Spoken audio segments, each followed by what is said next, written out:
नमस्कार, मी कुमारी गिरिजा निलेश टवलारे। मी वर्ग 6 अ मध्ये श्री साईबाबा विद्यालय साईनगर अमरावती येथे शिकते।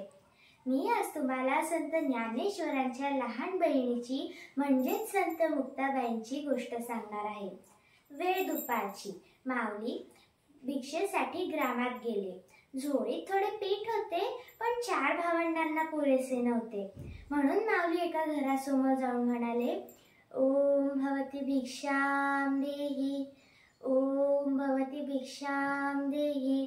एक कर्मठ माणूस बाहेर आला आणि त्याने धाडकन दार बंद केले। माऊली पुढे निघाले। तेवढ्यात त्याने दार उघडले आणि म्हणाला, ए पोरा थांब, संन्यासाचं पोर तू, भिक्षा पाहिजे का तुला? थांब, हे घे पीठ। आणि पीठ म्हणून झोळीत मातीच टाकली। माऊली मान खाली घालून पुढे निघाले।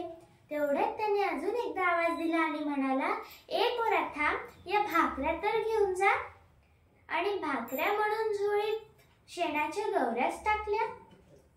माऊली घराकडे निघाले। इकडे संध्याकाळ झाली।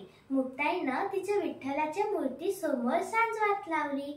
ही मूर्ती तेवढी तिच्या आई बाबांची आठवण। तिने रामरक्षा म्हणायला घेतली।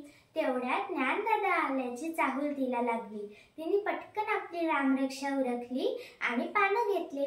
निवृत्तीनाथ आणि सोपानदेव येऊन बसले। तिने विचारले, हे काय, माझा ज्ञानदादा नाही आला? तुम्ही दोघेच आलात? तो कुठे? निवृत्तीनाथांनी उत्तर दिले, भूक नाही म्हणतो तो, ध्यान लावून बसलाय। काय, अशी कशी भूक नाही? त्याने सकाळपासून काहीच खाल्लेलं नाही। थांब, मीच बोलवून आणते त्याला। हे काय, माझ्या ज्ञानदादाची झोळी तर इथेच आहे। अगं बाई, याच्यामध्ये शेणाच्या गवऱ्या आणि माती कोणी टाकली? म्हणून माझा ज्ञानदादा रुसून बसला असेल। ज्ञानदादा ऐकलंस? चिंता क्रोध मागे सारा, ताटी उघडा ज्ञानेश्वरा। योगे पावन मनाचा, साही अपराध जनाचा। ताटी उघडा ज्ञानेश्वरा। अरे, कोणी कितीही वाईट वागलं तरी त्याला क्षमा करावी असं तूच सांगतोस ना, आणि आज स्वतःच रुसून बसलाय। अरे, शेत उगवतं तिथे तण निघायचेच, फुले फुलतात तिथे काटे खुपायचेच, केवडा फुलतो तिथे नाग निघायचेच। असं रे काय ज्ञानदादा, सारं जग जरी आगेसारखं दाहक झालं तरी तुम्हा संत मंडळींनी पाण्यासारखं शीतल असायला हवं।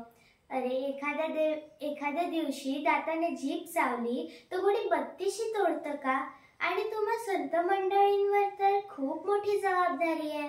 तुम्ही तर साऱ्या जगाला तारायचं, हे देखील मी तुला सांगायला हवं का रे ज्ञानदादा? ज्ञानदादा, दमले रे मी, पाय दुखलेत माझे। तुला तुझ्या बहिणीची दयाही येत नाही का? विसर रे राग, क्षमा कर या लोकांना। तुझ्यावर नितांत प्रेम करणाऱ्या या दीनदुबळ्या लोकांसाठी दार उघड। अंधारात चाचपडणाऱ्या या समाजासाठी दार उघड। ज्ञानाचा दिवा लावण्यासाठी दार उघड। तुझे सामर्थ्य दाखवण्यासाठी दार उघड। ज्ञानदादा दार उघड, दादा दार उघड। विश्व कल्याणासाठी घालीत असलेली साद ऐकून माऊली खडबडून जागे झाले। त्यांनी धावत येऊन दार उघडले। दारात उभ्या असलेल्या मुक्ताईला उचलून घेतले आणि म्हणाले, मुक्ता, तू आज माझी उद्धारकर्ती झाली आहेस। तू मला माझ्या कर्तव्याची जाणीव करून दिली आहेस। खरंच संत मुक्ताबाईंनी ज्ञानेश्वर माऊलींना त्यांच्या कर्तव्याची जाणीव करून दिली होती। अशा थोर माऊलींना आपण सर्वांसाठी एक वर मागूया।